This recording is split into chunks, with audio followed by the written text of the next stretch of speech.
The wind howled through the stone walls of the village as torches lit the dark sky. Many aliens gathered in the main square. Their eyes were full of fear, hate, and something worse. Shame. In the middle of the crowd stood Ziarima. She was taller than all of them. Her thick arms and wide shoulders made her look like a warrior. Her body was strong, powerful, and different. Too different. The High Elder pointed a long glowing staff at her. Zarima of Clan Tevel, you are too large for our future. Your body will never carry a child. You are a failed creation. The crowd murmured. Some looked away. Others smiled coldly. Zarima said nothing. She had heard this many times. Since she was little, people had stared at her in fear. Some said she was cursed.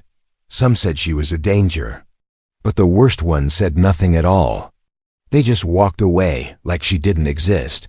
You are to leave this place, the elder continued. From this day, no one may speak to you. Number one may touch you. You are alone. Guards pushed her toward the village gate. Her feet dragged through the dirt. Behind her, no one spoke. No one cried. Not even her own mother. She was only 24 years old. And already forgotten. The wildlands outside the village were cold and dark. Zarima wrapped a thick cloth around her shoulders and walked without a sound. Her sharp hearing picked up the cries of animals in the distance. The stars above were bright, but gave no warmth. She found a small cave near a cliff and sat inside, her back against the wall. Her body didn't fit well in the narrow space, but she didn't complain. There was no one to hear her. Anyway, her stomach growled. She hadn't eaten since morning, but she didn't feel like eating. Her chest felt heavy, like a stone was sitting inside her heart. Suddenly, she heard a noise. Snap. A branch broke nearby. She held her breath. Another sound. Footsteps. Slow, heavy, struggling. Ziarima crawled out of the cave and looked down the slope. Figure was stumbling through the snow. It was a human. His body was covered in dirt. Blood ran down his face. He looked injured, lost. His boots dragged in the snow as if each step might be his last. Then he fell. Face first. Rima blinked. Humans were rare here. She had only seen them in the sky, inside silver ships. Never this close. Never like this. She stood still. Maybe she should walk away. Why help him? No one helped her. But then he moved his lips. She leaned closer. He whispered her name. Zari. Ma. Her heart stopped. How did he know her name? She rushed to his side and turned him over. His eyes were half closed. His face was pale. His chest rose slowly, weakly. Zarima picked him up gently. He was heavy, but nothing compared to the weight she had carried her whole life. She brought him to the cave and laid him down on dry moss. He groaned but didn't wake. She placed her large hand on his forehead. He was burning. He had a fever. She had no medicine, no healing skills, but she had her warmth. She wrapped her arms around him and held him close. Her body heat began to help him. His shaking slowed. Outside, the wind screamed louder. Snow began to fall. Inside the cave, she closed her eyes, holding a stranger who somehow knew her name. Hours passed. The storm outside grew worse, but Zarima didn't sleep. She watched the human's face. His chest moved with slow breaths. Still alive. Still fighting. She touched her own arm where the elders had marked her a red burn across her skin. Too big, they said. Useless. Alone. But as she looked at this weak human breathing under her care, something inside her changed. She had saved someone. She had protected a life. Maybe she wasn't useless after all. Then, suddenly, his eyes opened. They were blue, deep. Confused, he looked at her large face, her glowing golden eyes, her scars. He didn't scream. He smiled. You're real. He whispered. Then he passed out again. Zarima sat in silence. her arms still around the human dot, and for the first time in her life. She didn't feel cold. Not at all. The fire was dead, not because it had gone out, but because it had never been lit. There was no fire in the cave. Only one thing kept the human alive, her. Zarima held him close, her huge arms wrapped around his shivering body. Her skin was thick, almost like armor, but warm like a heated blanket. The human's head rested against her chest, and with every breath, she could feel the life slowly returning to him. Outside, snow roared like a wild beast. The cave shook. The world was trying to break in, but inside only silence. Then suddenly, he moved. His fingers twitched. His mouth opened slightly. Zarima's heart skipped a beat. She looked down at him. The human's eyes opened. Blue, cloudy, lost. He stared up at her as if seeing a dream, a giant woman. Muscles like stone, eyes glowing in the dark. "Where am I?" he whispered. His voice was weak, like dry leaves scraping against rock. "You are safe," Zarima said. Her voice was deep, calm. "You were cold. I gave you heat." The human blinked. "You're real?" Zarima didn't answer. She just stared at him. Then the human tried to sit up and screamed. His side was bleeding again. A long cut ran from his ribs to his hip, hidden under torn cloth. Zarima pulled him back down gently. "Do not move." "What happened?" He gasped. "You fell from the sky," she said. "Your ship burned. You crashed near my cave." He shook his head. "No, that's not right. I was on patrol. The others." He stopped. His face turned pale again. He remembered the ambush. His squad was attacked near the edge of alien territory. A surprise plasma mine had exploded under their hovercraft. He was the only one thrown clear. He had wandered, bleeding in the cold for hours. "And then, I saw you," he whispered. "In the snow." Zarima nodded. "You said my name." The human's eyes narrowed. I dreamed of you," he said slowly. "Before the crash," Zarima stiffened. "This human dreamed of her?" She pulled back a little and looked at him again. She had never met him before, never seen him. So how? "Who are you?" she asked. The human gave a tired smile.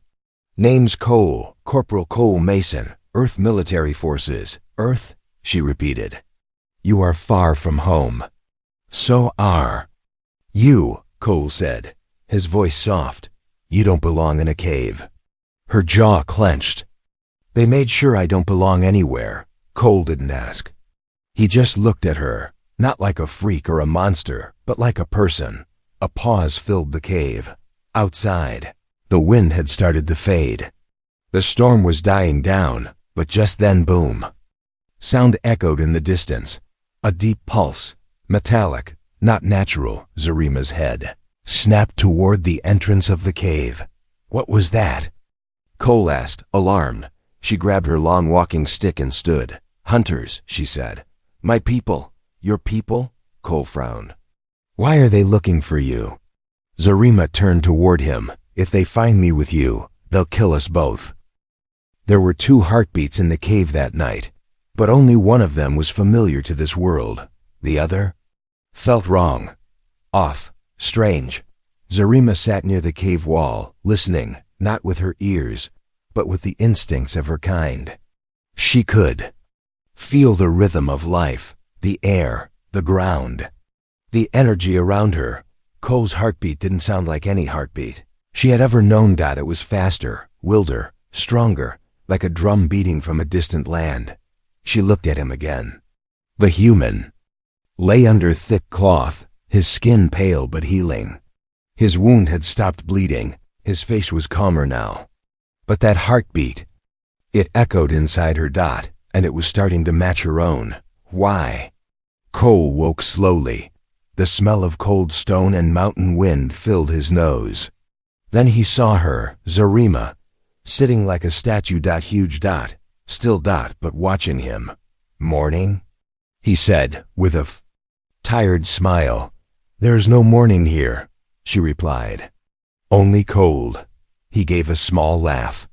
Nice to wake up in a cave with a giant alien lady again. You are healing, she said, walking over. You should eat. She handed him some. Dried mossberries and a piece of cooked root. It wasn't much, but it kept him alive. As he ate, he kept glancing at her. She was beautiful, not in the way most would see, but in the way mountains are. Beautiful, wild, strong, alone.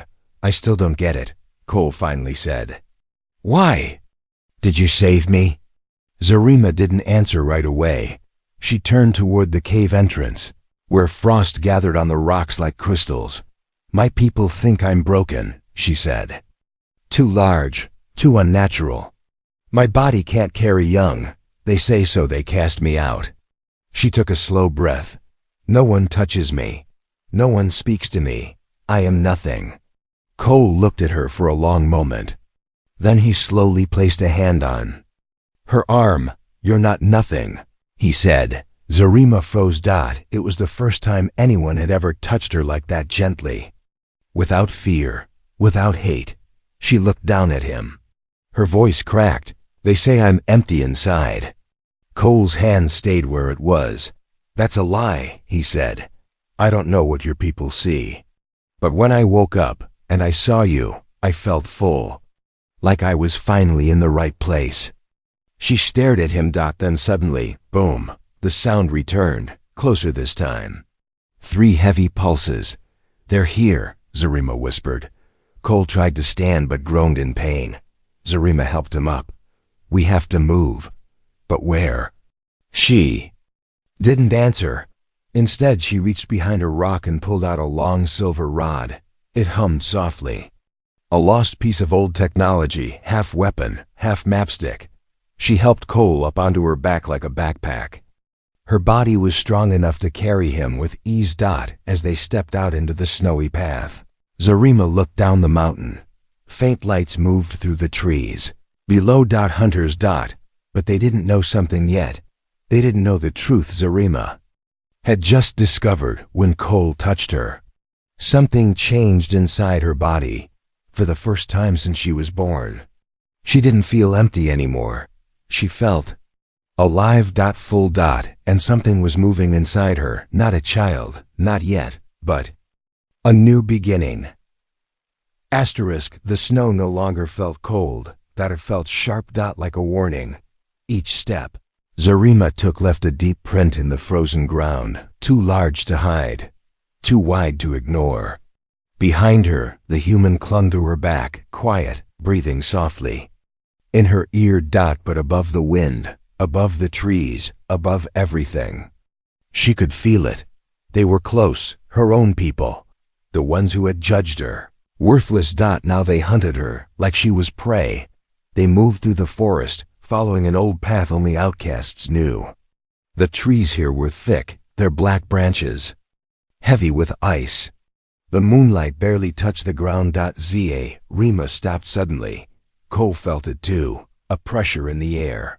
Then, Zarima of Clan Tevil, you are ordered to surrender.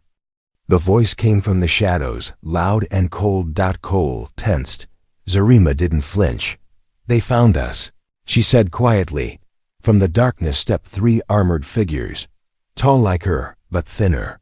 Each held a glowing spear and wore the symbol of the elders on their chest. One of them raised his weapon. You broke exile.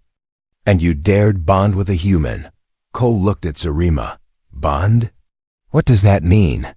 But she didn't answer. The leader stepped forward. His eyes were cruel. You always wanted to be something you're not, Zarima. But your size was a mistake. You were never meant to be a mother or a warrior. And now, you are nothing but a danger. Zarima stepped in front of Cole. I am not a danger, she said. I am a protector. They laughed. One of them threw a small sphere into the air. A scanner. It beeped. Scanned Cole. Suddenly it blinked red. His DNA, it matches. The leader's face twisted. She's changing. Zarima didn't understand, but Cole did. He whispered, they know what's happening to you.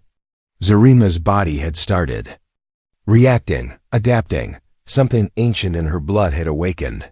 Maybe it was the bond, maybe it was the touch, maybe it was hope. The hunters attacked. Spearlights flew through the trees. Zarima moved faster than she ever had before. Her muscles burned, her feet crushed the snow, but she didn't stop. Cole held on tight, trying not to cry out from the pain in his side. "She's fleeing," one hunter yelled. "She must not leave the forest."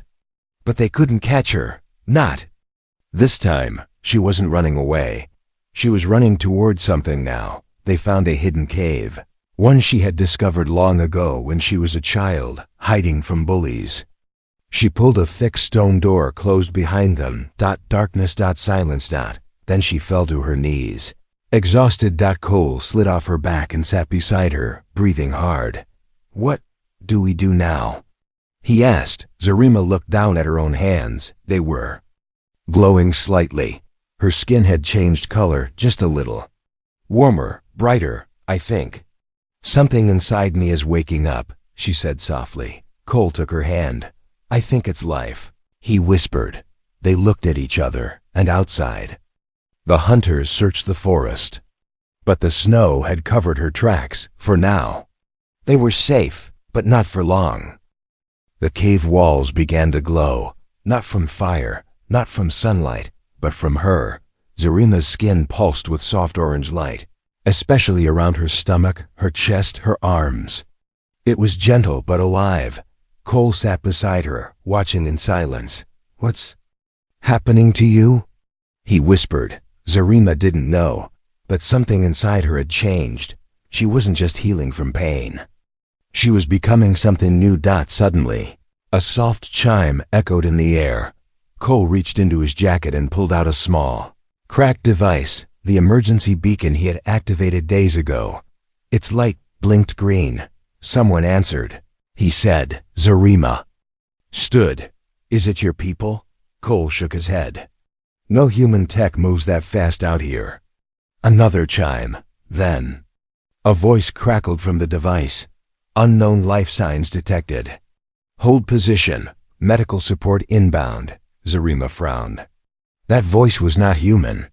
But it wasn't hostile either. She looked at Cole. "We stay hidden, just in case." Hours later, the cave door slowly opened. But it wasn't the hunters. It wasn't soldiers. It was a woman. Tall, alien, older, with a soft face and silver marks on her skin. She wore white robes and carried a glowing medical scanner. Zarima stepped forward quickly. "Who are you?" The woman smiled. "I'm Dr. Thivra." "You don't remember." But I remember you, Zarima." Zarima narrowed her eyes. "From the village?" Thivra nodded. "I was the lead birth technician when you were born. I held you in my arms." Zarima froze. No one had ever said that before. Not even her mother. Thivra stepped closer, looking at the glow in Zarima's skin. "You were born with a unique genetic pattern. Strong, beautiful, but misunderstood. The elders called it a defect." Zarima clenched her fists. "They said I was empty, broken." Thivra shook her head. "You were never empty. Your body was waiting for the right match." She turned to Cole, a human. Cole blinked. "Me?" Thivra smiled softly. "Your DNA carries a rare energy signature. It activated her dormant systems. She's not just compatible with you. She's thriving because of you." Zarima took a step back, stunned. "Are you saying I can bear life?" Thivra touched her shoulder. "Yes, and not just life. Strong life, mixed, new, something neither species has seen before." Silence filled the cave. Zarima slowly sat down, her body shaking not from fear, but from something else. Hope. All her life, she had believed she was broken. A mistake. A giant who would never carry a child. Now, a single touch from a human had unlocked her future. A future she was told would never come. But then, boom. An explosion echoed in the valley. The cave shook. Thivra's eyes went wide. "They Found us. Zarima stood quickly, shielding Cole. The hunters were back. And this time, they weren't here to capture. They were here to destroy. Asterisk, the cave wasn't shaking from the explosion. It was shaking from her heartbeat. Zarima stood still, her arm shielding Cole, but her body was alive with fire. Not fear. Not panic. Instinct. The instinct of a protector, of a mother, of a woman no longer afraid of who she was. Outside, the hunters circled the cave like wolves. Their weapons hummed. Their armor clicked. They had one order from the elders, and the broken one. Erase the evidence. Inside, Dr. Thivra was hurriedly packing medical tools and energy cells. We don't have much time, she said. There's only one chance to survive. Zarima turned to her. I will not run again. Cole, still weak but standing, reached for her hand. You don't have to run, he said. You can fight. And this time, you're not alone. She looked at him. This small human, his body broken, his strength failing, and yet his eyes had no fear. Only love. The cave door blasted open. Snow and smoke poured in. 3 hunters stormed inside. They aimed at Zarima, ignoring Cole, ignoring Thivra only. One target mattered. You will come with us, one hissed. Or you will die here. Zarima stepped forward. No. Her voice shook the walls. I will not go back. You cast me out. You called me empty. But I am more full than any of you can ever understand. The hunter raised his spear. Cole stepped in front of her. Then you'll have to go through me first. The hunters laughed. Human, you don't belong in our affairs. Thivra suddenly shouted, That's where you're wrong. She activated a beacon projecting ancient law records into the air. Blue text glowed above them, written in the language of the first elders. Everyone froze. Dr. Thivra read the words aloud. Anyone cast out due to unfit breeding shall not be punished if they form a living bond outside the clan. A law older than the village. Forgotten. But still valid. Zarima and Cole were protected. The hunters hesitated. Their weapons lowered. Is this true? One asked the leader. The leaders' jaw tightened. That law is dust. Thivra stared him down. It's law. And you know it. The leader screamed in rage and charged. Zarima moved like a storm. With one swipe of her arm, she knocked the spear from his hand. With the second, she slammed him to the ground. Enough! She roared. The hunters backed away. Zarima stood over their leader, breathing hard, her eyes glowing brighter than ever. I am not a mistake. I am not a curse. I am not broken. She turned to Cole. I am something new, because I chose him, and he chose me. The leader groaned on the ground. You'll never be part of us again. Zarima smiled. I don't need to be. The hunters fled. The snow swallowed their trail. Inside the cave, everything was quiet, except one sound. Zarima's hand slowly moved to her stomach. She closed her eyes. She could feel it. Now. Not just warmth. Not just light, but life. It started with a whisper inside her. Not a sound, not a word, just a soft feeling like a small hand pressing gently from within. Zarima opened her eyes. She was no longer hiding. No longer running. She was becoming. The storm had passed. Cole sat beside her at the edge of the cave, watching the sunrise paint the sky in colors he had never seen before. Deep violet, soft gold, and warm fire orange. The world looked new, because it was. Behind them, Dr. Thivra was scanning Zarima's vitals. One last time. She smiled. It's real. It's growing. Zarima didn't speak. She couldn't. Tears rolled down her cheeks, big, heavy tears that hit the stone like raindrops after a long dry season. All her life they told her she was too big to carry life. But now inside her, life had chosen her. Cole reached over and gently touched her hand. You okay? He asked. Zarima looked at him. She had no words. So she leaned down and pressed her forehead against his. That was enough. In her world, that meant everything. A few weeks later, the snow melted. The forest came alive with green and sound. They had built a small shelter on the high cliffs, hidden by trees and shielded by nature. Cole worked with his hands, building and laughing again. Zarima walked slower now, her arms often resting around her growing middle. Every step she took was stronger than the last. She was no longer a shadow. She was seen. She was loved, and soon she would be a mother. News of her survival spread. Many outcast aliens, those too small, too large, too different, came searching for her. They found her. They followed her. She didn't turn them away because she knew what it felt like to be thrown away. She welcomed them. She led them, not as a queen, but as a mother. To all of them. And one day, as the stars turned above and the soft cry of a newborn echoed into the quiet night, Zarima held her child in her arms, half human, half giant. Hold. Perfect. She looked at Cole, tears in her glowing eyes. You gave me more than life, she whispered.